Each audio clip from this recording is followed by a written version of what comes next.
Mr. Speaker, honourable members, I am grateful for the opportunity to be able to address this honourable House on a matter as important and pregnant with historical significance as the motion that we debate this evening. In the spirit of what I hope will be unanimous approval and endorsement of this motion at the end of the day,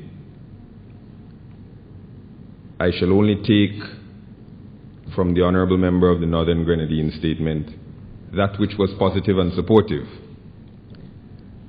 and ignore his obvious pique at some of the procedural issues he raised today.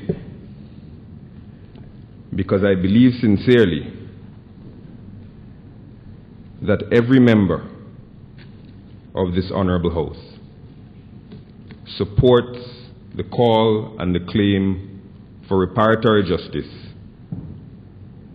for the victims of native genocide and the victims of the transatlantic slave trade. We may yet in the future debate tactics and strategy, but I sincerely hope that today we can agree at least that we are all together in this struggle for reparations and reparatory justice. I would like to thank the Honourable Senator Thomas for bringing this motion. I would like to thank the Honourable Prime Minister of Barbados, Frondell Stewart, who is the chairman of the CARICOM Prime Ministerial Subcommittee on Reparations. I would like to thank Professor Hilary Beckles for the role he has played thus far and will no doubt play in the future as the chairman of the CARICOM Reparations Committee. I would like to thank a JLP opposition Jamaica politician named Mike Henry, who brought this to the attention of the Jamaica Parliament as a private member bill. And people will look at Mike Henry and make determinations about his race and color as well. And I would like to thank the Prime Minister of St. Vincent and the Grenadines, Dr. the Honourable Ralph Gonsalves, for his undoubted leadership thus far, and no doubt his continued leadership in this very important struggle. Mr. Speaker, I will, forgive me if I refer to many documents in my presentation. The subject to me is an emotive and emotional one, and I would prefer to be anchored to the documents rather than use what may turn out to be unparliamentary language if I follow my heart and say some of the things that are in my gut on the matter of reparations and reparatory justice. Incomplete shipping records that are available on the transatlantic slave trade and are available online at www.slavevoyages.org indicate that the first recorded arrival of a slave ship in St. Vincent and the Grenadines was the British ship Granada, which sailed out of Liverpool in the United Kingdom in 1763, picked up 205 enslaved Africans in Sierra Leone, and arrived in the Caribbean on the 22nd of March 1764 with 167 of the original 205 kidnapped Africans.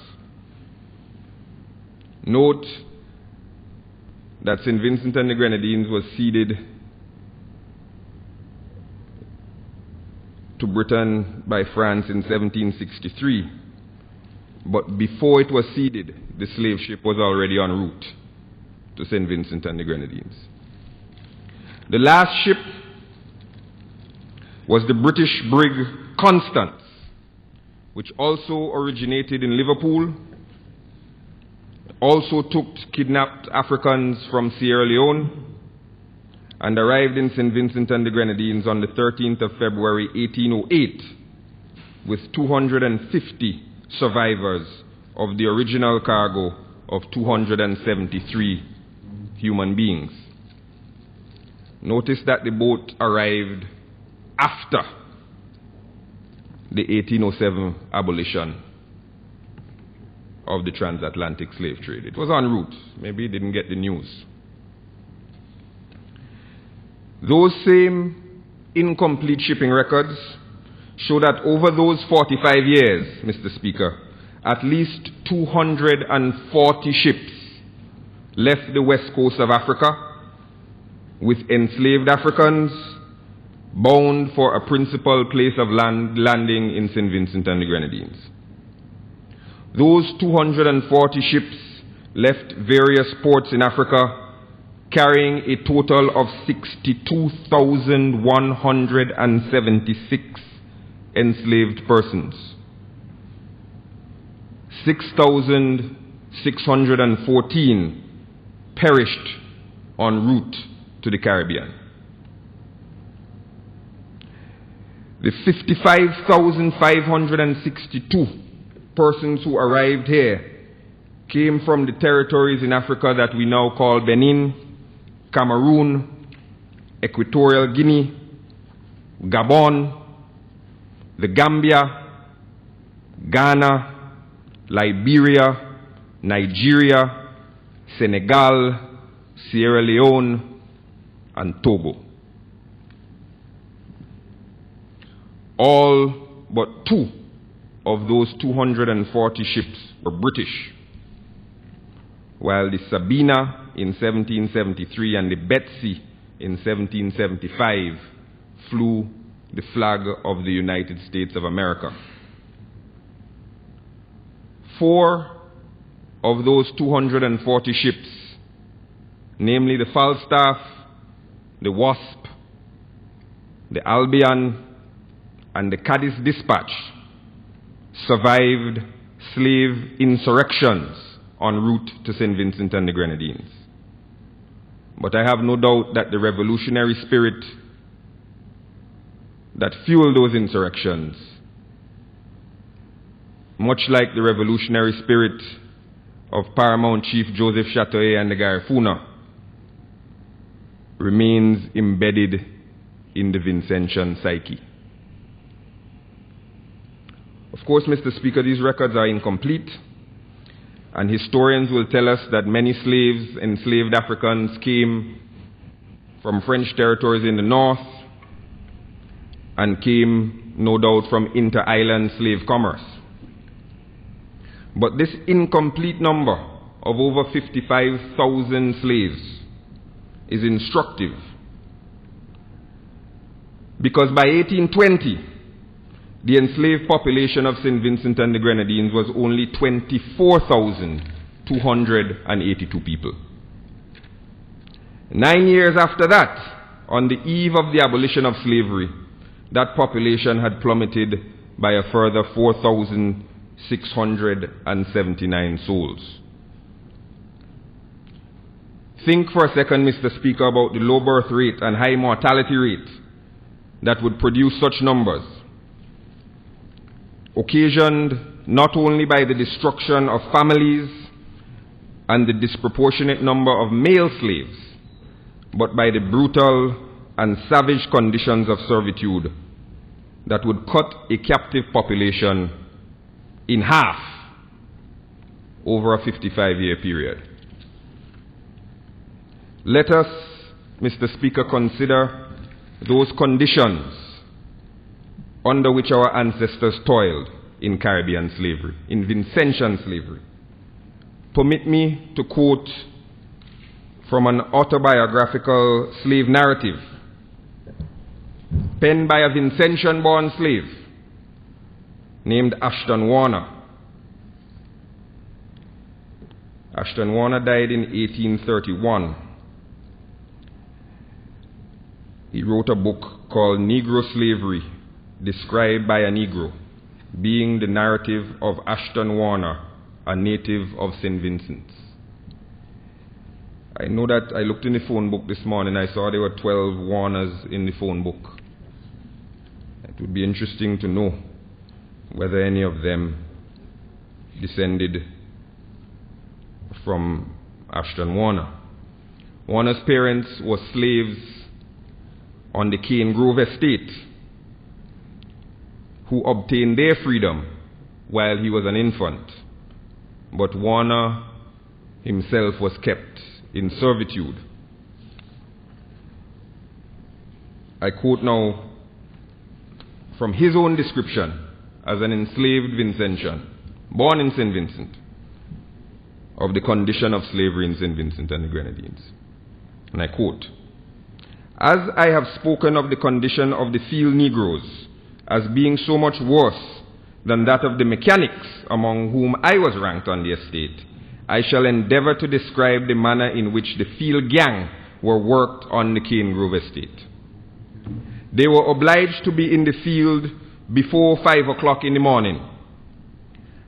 And as the Negro houses were at the distance of from 3 to 4 miles from the cane piece, they were generally obliged to rise as early as 4 o'clock to be at their work on time. The driver is first in the field and calls the slaves together by cracking the whip or blowing the conch shell. Before 5 o'clock, the overseer calls the roll, and if any of the slaves are so unfortunate as to be too late, even by a few minutes, which owing to the distance is often the case, the driver flogs them as they come in with the cart whip or with a scourge of tamarind rods. When flogged with the whip, they are stripped and held down upon the ground and exposed in a most shameful manner. In the cultivation of canes, the slaves work in a row. Each person has a hoe, and the women are expected to do as much as the men. Incidentally, when you read about slavery in St. Vincent and the Grenadines, you learn that when the rest of the larger Caribbean plantations were becoming mechanized, St. Vincent and the Grenadines were still using the hoe. This work is so hard that any slave newly put to it in the course of a month becomes so weak that often he is totally unfit for labor. If he falls back behind the rest, the driver keeps forcing him up with the whip. They work from 5 o'clock to 9 when they are allowed to sit down for that's 9 a.m. When they are allowed to sit down for half an hour in the field and take such food as they have been able to prepare overnight. But many have no food ready, so they fast until midday. They go to work again directly after half hour's respite and labor until 12 o'clock when they leave off for lunch. They are allowed 2 hours of midday intermission out of crop time and an hour and a half in crop time. During this interval, every slave must pick a bundle of grass to bring home for the cattle at night. The grass grows in tufts, often scattered over a great space of ground, and when the season is dry, it is very scarce and withered. So the slaves collect it slowly and with difficulty, and are often employed most of the time allowed for their midday rest and lunch in seeking for the grass. I have frequently known them occupied the whole 2 hours collecting it. They work again in a gang from 2 until 7 o'clock. Remember, they started at 5 a.m. It is then dark. When they return home, the overseer calls over the roll and demands of every man and woman their bundle of grass.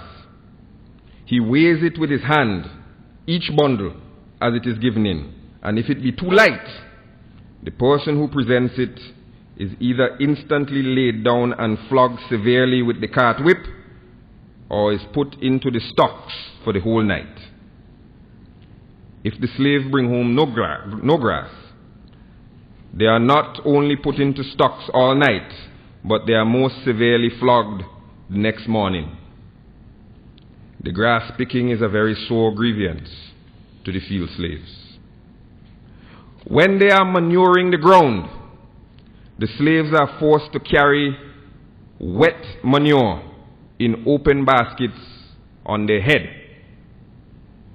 This is most unpleasant as well as severe work.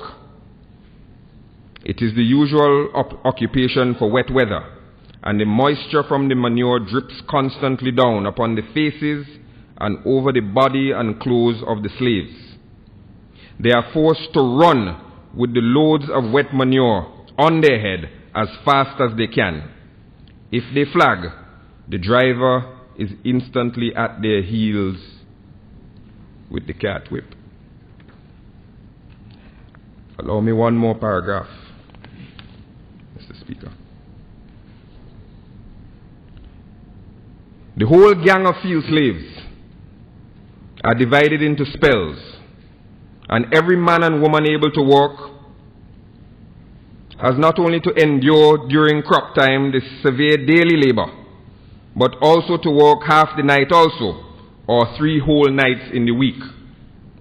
The work is very severe, and great numbers of slaves during this period sink under it and become ill. But if they complain, their complaints are not readily believed, or are considered only a pretense to escape from labor. If they are so very ill that their inability to work can no longer be doubted, they are at length sent to the sick house.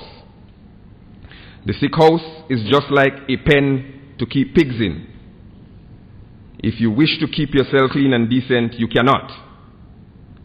It is one of the greatest punishments to the slaves to be sent there. When we were hard pressed and had much sugar to pot, the manager would often send us to the sick house for people who were sick or lame or with sores to help us. If they refused to come and said they were unable to work, then they were taken down and severely flogged by the manager's order with the cat whip. There is nothing in slavery harder to bear than this. When you are ill and cannot work, your pains are made light of, and your complaints neither listened to nor believed. I have seen people who were so sick that they could scarcely stand, dragged out of the sick house and tied up to a tree and flogged in a shocking manner, then driven with the whip to work. I have seen slaves in this state crawl away and lie down among the wet trash to get a little ease, though they knew that it would most likely cause their death. Mr. Speaker, such was the loathsome brutality of this labor and servitude and torture that even the white planter class was under no illusions as how quickly their prized chattel would abandon them once slavery was abolished.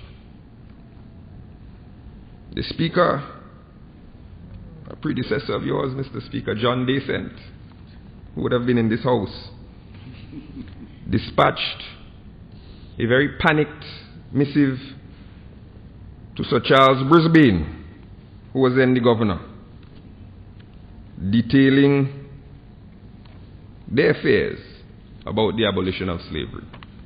This is what a former Mr. Speaker wrote. Among the numerous cases of manumission, emancipation, to the present time, we have been unable to trace in this colony a solitary instance of an agricultural slave obtaining his freedom and returning for wages or any other compensation at his original occupation in a sugar estate.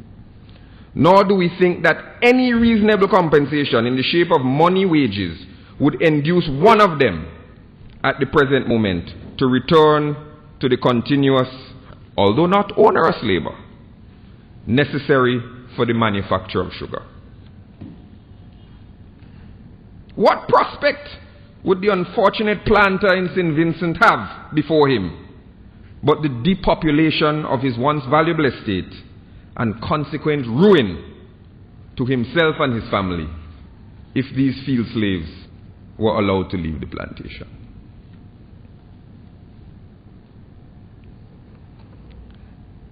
Charles Shepard wrote a book that has been reissued recently, and I commend those who did it, called A Historical Account of the Island of St. Vincent. And he said the same thing. He said the field Negro, when free, will never be induced by any remuneration to cultivate the soil as a permanent employment. And as a necessary consequence, the manufacture of sugar will cease in the West Indian Islands. Remember that in St. Vincent and the Grenadines, according to the statistics, 70% of the slaves were field slaves and would have experienced the conditions similar to those that Mr. Warner described. Now, like the Honourable Member for the Northern Grenadines said, none of this is really new. We know that slavery was terrible. We know it was brutal. We know it was widespread. And we know that it underpinned the British and Vincentian economies. But I thought it necessary, Mr. Speaker, to bring the words of a former slave into this House today so we can have a full appreciation for what we are debating and the gravity of the subject matter that we are discussing today. Mr. Speaker, let us describe those horrific acts of just a few years ago. You hear the Honourable Member for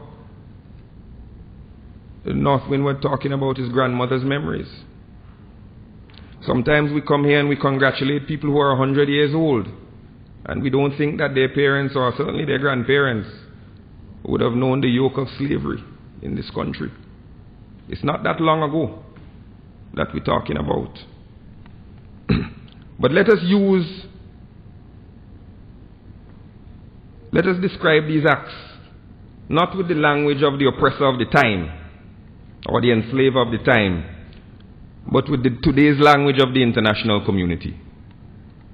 The Durban Declaration at the World Conference Against Racism, Racial Discrimination, Xenophobia and Related Intolerance that the Honourable Senator Thomas referred to said this. This is the voice of the world. 2001. We acknowledge that slavery and the slave trade, including the transatlantic slave trade, were appalling tragedies in the history of humanity, not only because of their abhorrent barbarism, but also in terms of their magnitude, organized nature, and especially their negation of the essence of the victims, and further acknowledge that slavery and the slave trade are a crime against humanity. It goes on to say that Africans and people of African descent, Asians and people of Asian descent, and indigenous peoples were the victims of these acts and continue to be victims of their consequences, and continue today to be victims of their consequences. It is a view that CARICOM has recently espoused. It is a view that CELAC, the Community of Latin American and Caribbean States, recently endorsed as well. Let us look, Mr. Speaker, at the Rome Statute of the International Criminal Court,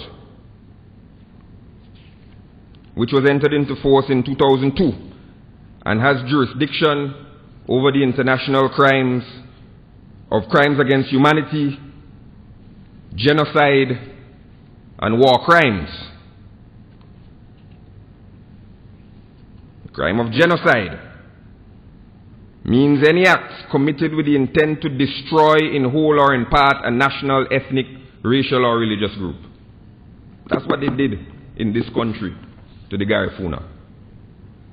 Killing members of a group deliberately inflicting on a group conditions of life calculated to bring about its physical destruction in whole or in part. That's genocide. And that's what was done in this country to the Garinagu. Crimes against humanity. The following acts, when committed as part of a widespread or systemic attack directed against any civilian population. Category C, enslavement. Don't have to speak more about that. Hundreds of years of experience. Category D, deportation or forcible transfer of a population. Well, we know the tale of Balisu. Category F, torture. We heard the stories of the cart whip. When emancipation was coming upon this country, the legislature passed a new Slave Act, which was supposed to be less onerous on the slaves. And one of the things that they heralded was that, look, an overseer can only give a man 10 stripes a week.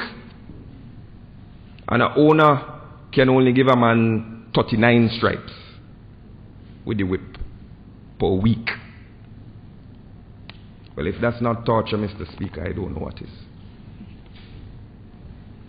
War crimes under the International Criminal Court. Category 7, unlawful deportation or transfer or unlawful confinement. That is what took place to the ancestors of the Honourable Member for North Windward and the rightful and original occupants of this land of St. Vincent and the Grenadines. So William Young, Mr. Speaker, we all know Young Island. We all know where they get the name. He was the overseer at Villa and surrounding areas. He wrote a book called An Account of the Black Sharibs in the island of St. Vincent.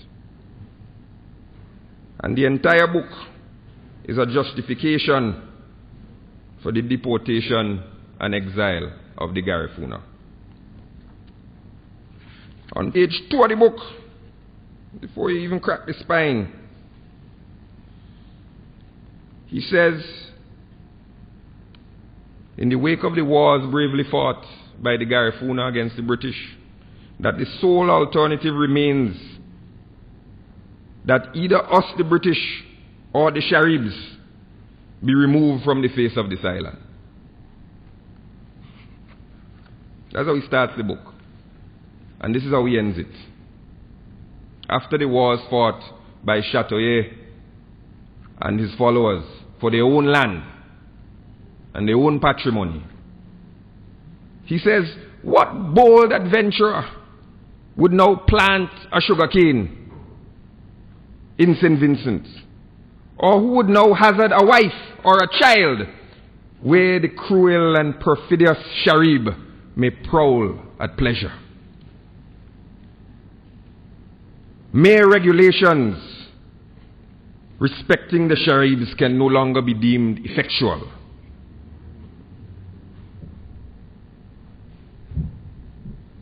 Laws cannot reach them in the woods. The British planter class cannot trust their professions. The nation can have no confidence in treaties. Under all these circumstances and considerations, the Council and Assembly of St. Vincent, in the instructions to the agents in London, declared the sole alternative to be that the British planters or the Black Sharibs must be removed off the island of St. Vincent. That was a crime against humanity. That was a war crime, as defined by the International Criminal Court. Why did they do this? We know that they did it for land, they did it for money, they did it for power.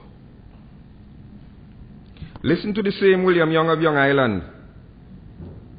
And it's unfortunate, Mr. Speaker, that so many of the records of our history are in French, and I don't read the language. But some of the translations have given a very different picture of the people of this country than what the British wrote in their own self-serving accounts. And so much of the history of the Garifuna is now in Spanish. And we don't have those records either. And part of this reparatory effort must be to bring all of these documents together so we have a complete picture of our history. But before I put down Mr. Young, let me say this, quoting him again. The Sharibs are altogether uncivilized. And the blacks, particularly, of an idle and intractable disposition. They live in huts, scattered in an irregular manner, and at a great distance from each other, without any established subordination. They claim large tracts of woodland intervening, of which they make no use, and are besides possessed of other lands in the cleared parts of the country, which interfere with the laying out of our plantations for sale. They had hitherto occasioned no disturbance, but we are still in doubt if they can ever be made useful, or whether in many instances they may not eventually prove dangerous. The measure that appears to us from these considerations to be the safest and of most advantage to the colony would be as soon as possible to remove as many of them. This is before any war, you know. This is before one bullet was shot. Remove as many of them as can be prevailed upon to quit on terms consistent with humanity and honor of Your Majesty's government. And for what seems the most probable for accomplishing that end would be to buy the cleared land, remove them from the cottages, satisfying them with money, rum, or whatever else may be acceptable, and offering at the same time other lands in Bekwai, where they cannot be hurtful, in lieu of those they take to quit, but not permitting them to take up any land in any other part of St. Vincent, except on such places and on such terms as may confine them to the proper boundaries and subject them to the proper regulations. They ended up not sending them to Bekwai because they said there was no river, there were no rivers in Bekwai, and the Caribs, as they call them, did a lot of their living by the river. But it's interesting that after the war, they didn't care about the rivers of Baliso. They packed them up and shipped them off to death. Mr. Speaker, the Honourable Senator Thomas has mentioned a number of texts like how Europe underdeveloped Africa. I saw earlier the Honourable Senator Brown had Capitalism and Slavery on his desk. There have been references to Britain's Black Death. Far greater minds than mine have spent thousands of scholarly hours and written hundreds of pages on the slave trade and its impact not only in the Caribbean, in St. Vincent, in Europe, and in Africa. I don't pretend that I can do a better job summarizing them than anyone else here, so I shall not try. I would commend to the attention of the House, however, the excellent scholarly endeavor of Prime Minister Ralph E. Gonsalves, the Honourable Prime Minister, entitled Preliminary Notes on the Quantification of Reparations from the British for Land Stolen, for Genocide, and for Forcible Deportation of the Garifuna people, and for enslavement of the Africans in St. Vincent and the Grenadines. That is a document that was painstakingly put together as part of this effort to educate us all on the issue of reparatory justice. Was it tabled here? I don't know if it was tabled. According to Shepard, in 1832, St. Vincent and the Grenadines exported 255,343 pounds of merchandise, of goods. Those goods being arrowroot, cocoa, coffee, copper, corn, cotton, ginger, hides, molasses, rum, sugar, tobacco, tortoise shell, and wine. In today's money, depending on how you measure it, that's between 100 million and 200 million EC dollars of exports. In that, they would not have paid a single dollar for labor. Later in his book, he provides the estimated expenses of a sugar estate with a water mill, 300 slaves, 100 head of mule, cattle to make 300 hogshead of sugar. Hogshead is like a barrel. 150 puncheons of rum, which is like a slightly bigger barrel. 50 puncheons of molasses, the value of which, produced annually, is 60,000 pounds sterling by this 300 slave estate. In today's money, that would be between 20 and 50 million EC dollars coming out of this estate annually. He lists everything that you'd have to pay for to run an estate back then. The manager's salary would be 500 pounds. The 5 white servants that he would have with him would collect 850 pounds together. But the 300 slaves, he puts them on an omnibus category.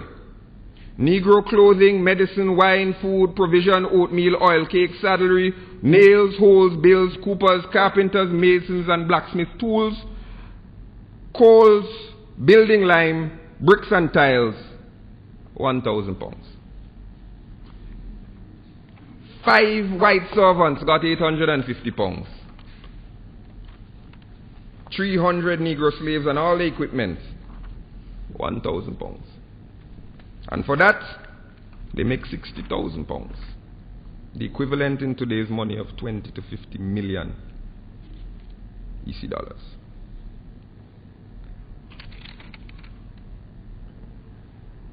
Joseph Spinelli, who wrote a book on this matter, tells us that the value of the slaves, Vincentian slaves, as measured by the British at the time of emancipation, was 1.3 million pounds. Depending on how you measure that, that's between 500 million and 1 billion EC dollars. But they didn't get that. They got about 600,000 pounds. They got cents on the dollar for the slaves. Yes. And that came up to 600,000 pounds in today's money, depending again on how you measure it, between 225 and 500 million dollars. Were paid for slaves in this country as compensation to the white owners. That's the 20-odd thousand that were living. The other 20-odd thousand that died, well, nothing for them. A field slave was 31 pounds. A non-field slave was 30. Aged and infirm were 3 for 10 pounds. 3 for 10 pounds. Yeah, like a high room. Mr. Speaker, when people talk about how we mustn't put a dollar figure on reparations, I agree with them. I agree with them. This is not just about money, and this conversation is part of the reparatory effort. But let not the people who put dollars and cents and pounds and pence on our ancestors tell us that it's not about money. It's not for them to tell us that. Mr. Speaker, the lingering effects. The slaves had no property. In fact, they were property. They had no education. So when the Honourable member for the Northern Grenadines talks about illiteracy, let us remember that they had no education in this country for the enslaved Africans. They could not read or write. And that the Wesleyans, the Methodists, provided religious instruction to 1,000 of the 22,000 slaves that were here. Everybody else, well, I don't know.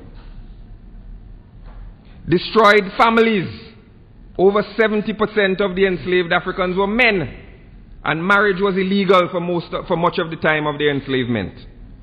And as you heard in the case of young Mr. Warner, his mother was allowed to go free, but he was kept a slave. Families were destroyed, and we are dealing with the legacies of the destruction of family today in St. Vincent and the Grenadines.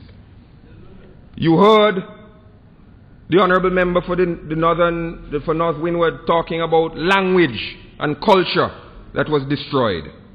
We know that the infrastructure in this country was designed not for the benefit of the people of St. Vincent and the Grenadines, but simply to get crops to market.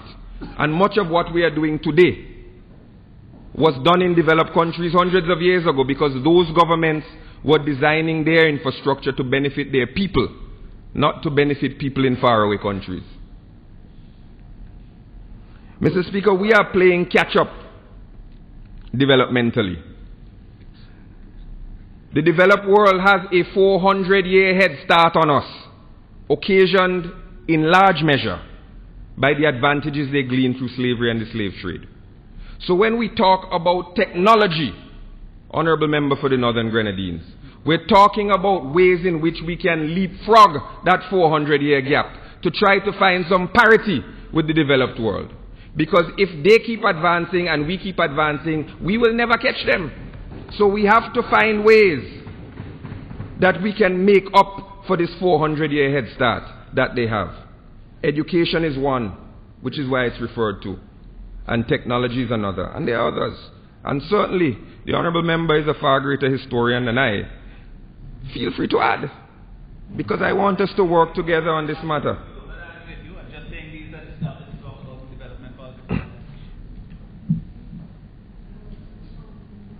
The Head Start was fueled by a theft of land. It was fueled by murder. It was fueled by a grab of profits without paying for labor. It has left us in many cases with a sense of inferiority that we hear very often in troubling ways, and a sense of learned helplessness. Learned helplessness that we even hear today. That ain't gonna work. Reparations, they can't go no way. What are we trying that for? Let's talk about this or that technical issue. Thank you, Mr. Speaker. 3 minutes. Because we ain't going to get through. That is the learned helplessness that is part of the legacy that we were left with as part of this effort. Mr. Speaker, in the last 2 minutes, I would just like to say, there's a role for diplomacy in this effort. There's a role for foreign relations, and it says it, Mr. Beckles says it in his documents, CARICOM has said it. I beseech, I implore, I beg this Honourable House for their unanimous endorsement of this motion. It empowers the government of St. Vincent and the Grenadines when engaging in a conversation, not a confrontation, with the European powers, for us to be able to say both the government and the opposition are in lockstep on this matter. We both believe that you owe us an apology and reparatory justice. It makes our claim so much stronger when we're having this conversation.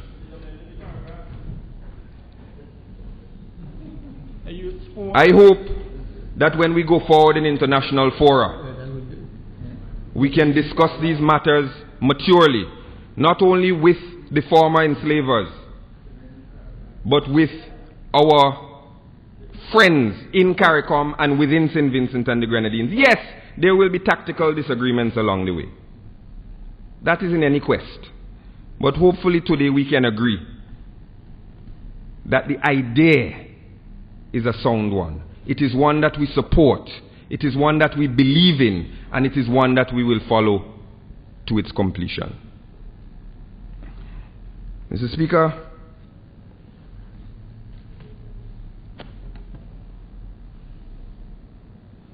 Bob Marley has a song. He says, every time I hear the crack of a whip, my blood runs cold. I remember on the slave ship how they brutalized my very soul. Well, Bob wasn't there, so how you remember that? Because the slave whip and the slave ship and the legacy of slavery has left a scar on all of our souls. It is a scar that is as deep and wide as the Caribbean. And I hope that today we can agree among ourselves to begin a serious conversation on healing that scar, between and among each other and with those that caused the scar in the first place. I support this motion wholeheartedly, and once again, I beg every other member of this House to do the same. I'm obliged. Honourable, the Leader of the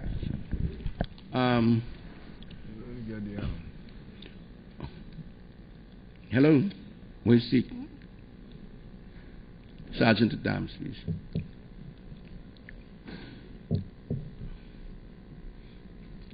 Prime Minister, what time you have to take it?